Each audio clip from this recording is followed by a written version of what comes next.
Good morning dear student. आज एक बार मैं फिर आप लोगों को क्लास 12 का सब्जेक्ट इंग्लिश की ओर लेकर चलता हूँ। इसमें फर्स्ट लेसन पार्ट नंबर 7 पढ़ेंगे। इसमें मैंने 2 पैराग्राफ रखा है, देख लीजिए कहाँ से कहाँ तक है।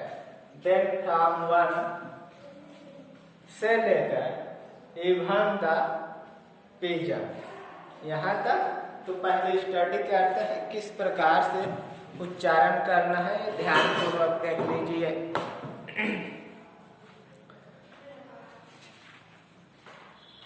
Then from one thing to another, M. Hamel went on to talk of the French language, saying that it was the most beautiful language in the world, the clearest, the most logical, that we must guard it among us and never forget it, because when people are enslaved, as long as they hold fast to their language, it is as if they had the key to their prison. Then he opened a grammar and read us our lesson.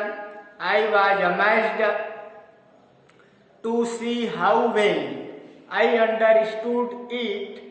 All he said seemed too easy, so easy, I think too, that I had never listened too carefully, and that he had never explained everything with so much patience. It seemed almost as if the poor man wanted to give us all he knew before going away, and to put it all into our heads at one stroke. तो meaning देख लीजिए, सभी का तो नहीं, difficult वर्डों का meaning बताऊंगा। छोटे मोटे वर्डों का मीनिंग आप सबको पता है, जैसे दिस है, टू है, आप है, ईट है, हीज है। ये छोटा छोटा वर्डों के मीनिंग तो आप सब लोग जान ही रहे हो। यहाँ देखिए, फ्रॉम वन एक से, अनदर दूसरे, एम है मिलना, लैंग्वेज भाषा, ब्यूटीफुल सुंदर, वर्ल्ड विश्व, और क्लियरेस्ट सबसे स्पष्ट, और मोस्ट लॉजिकल सबसे तार्किक, वी में सम गार्ड सुरक्षित रखना, एमोंग बीच में, फारगेट भूलना, नेभर कभी नहीं, पीपल लोग, इनस्लेव्ड गुलामी, एज लॉन्ग जब तक, होल्ड फास्ट तीव्र गति से पकड़ कर रखना, देयर उनके लैंग्वेज भाषा, प्रिजन कारावास, ओपन खोलना, ग्रामर व्याकरण, रीड मिस पढ़ना, लेसन पार्ट, अमेज्ड हैरान। अमेज्ड का मीनिंग होता है हैरान, सी मिस देखा, अंडरस्टूड इट, अंडरस्टूड इट का होता है समझना, इसे समझना। आल मिस सब, सैड मिस कहना, सो इजी सरल आसान, आई थिंक मैंने सोचा, नेभर कभी नहीं, लिसन मिस सुना, और केयरफुली अर्थात ध्यान से, एक्सप्लेनेड व्याख्या करना, एवरीथिंग प्रत्येक वस्तु, वांटेड चाहना, गिव देना आस्था में, न्यू मिस जानना, going away, before going away अर्थात जाने से पहले, one stroke, heads at one stroke अर्थात एक बार में मस्तिष्क में भर देना। तो इतना का हिंदी देख लीजिए। एक बात से दूसरी बात पर एम हैमेल फ्रेंच भाषा में कहा कि यह दुनिया की सबसे सुंदर भाषा है, सबसे स्पष्ट, सबसे तार्किक। इसे हमारे बीच रखना चाहिए, कभी नहीं भूलना चाहिए, क्योंकि जब लोगों को गुलाम बनाया जाता है, जब तक वे अपनी भाषा को पकड़ कर रखते हैं, तब तक ऐसा लगता है कि उनकी भाषा उनके कारावास की कुंजी है। फिर व्याकरण के बाद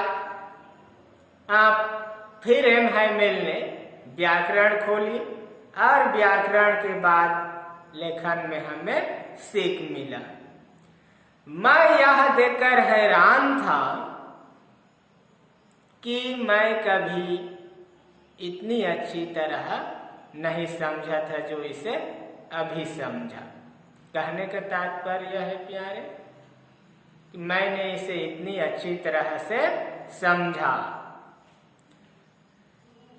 वह जो कुछ भी कह रहे थे मैं ध्यानपूर्वक कभी नहीं सुना था और उन्होंने धैर्यपूर्वक कभी नहीं बतलाया था। बेचारा, man wanted to give us all he knew before going away। बेचारा जाने से पहले जो भी जानता था उसको हमें दे देना चाहता था या दे देना चाहता था। End up to put it all into our hands at one stroke। और सारे ज्ञान को एक ही बार में हमारे मस्तिष्क में उतार देना चाहता था।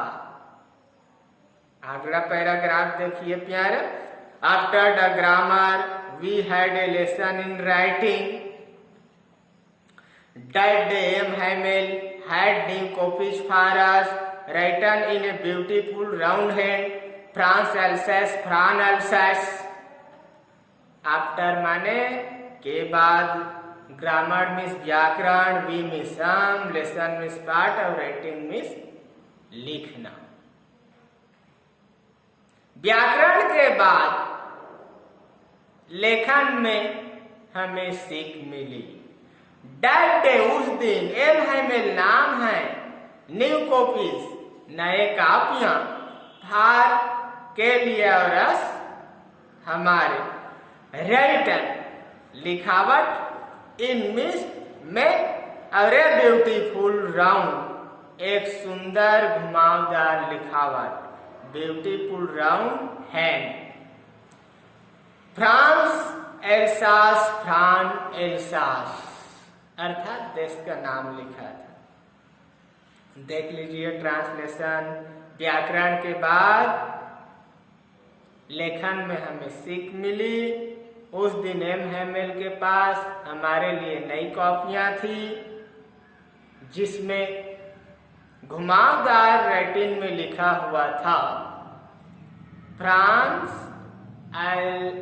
Alsace, France Alsace. अब आगे। They looked like little flags floating everywhere in the schoolroom, hung from the road at the top of our desk. You ought to have seen how everyone set to work and how quiet it was. The only sound was the scratching of the pens over the paper. Once some bitless flew in, but nobody paid any attention to them. Not even the littlest ones who worked right on tracing their fish hooks, as if that was French. Two on the roof, the pigeons cawed very low, and I thought to myself, will they make them sing in German, even the pigeons? Shortcut में meaning देखते हैं। लुकड़ा means देखना, like means पसंद या तरह, flags floating, flag means झंडा और floating लहराते, एवरीवेयर हर तरफ, स्कूल रूम विद्यालय के कमरे, टॉप आवर डेस्क का, डेस्कों के ऊपर।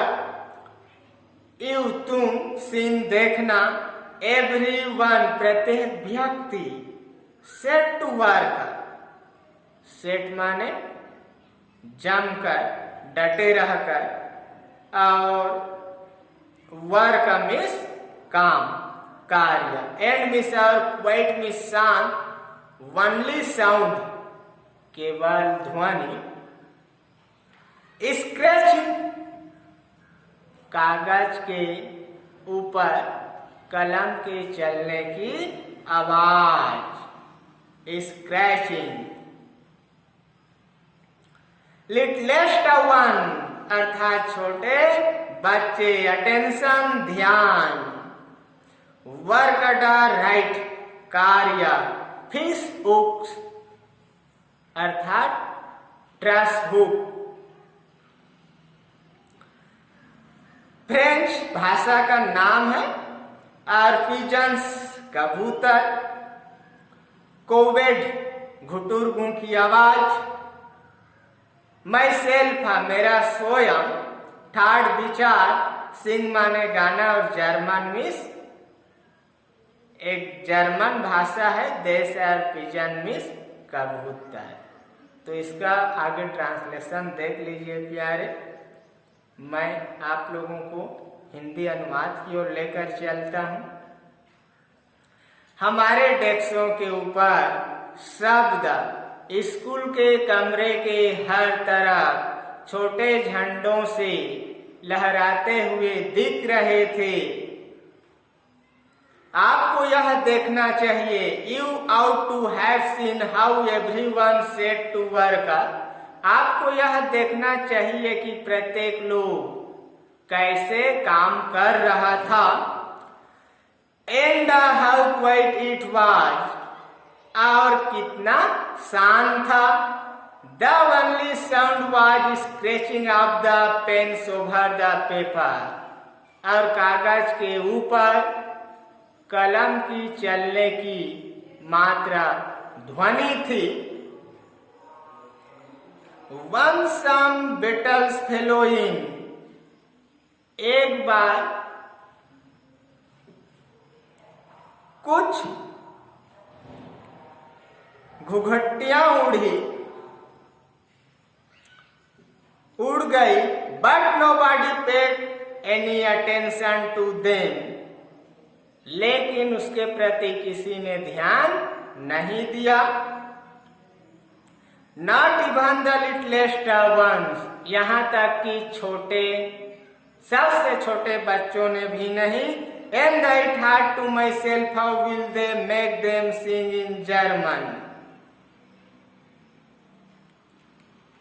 मैंने सोचा कि कबूतरों को अब जर्मन भाषा में, फ्रेंच भाषा में गीत गवाएगा, इवन द पिजन्स। तो ये था प्यारे आज का हमारा इंग्लिश स्टडी। नेक्स्ट डे को फिर आगे बढ़ेंगे।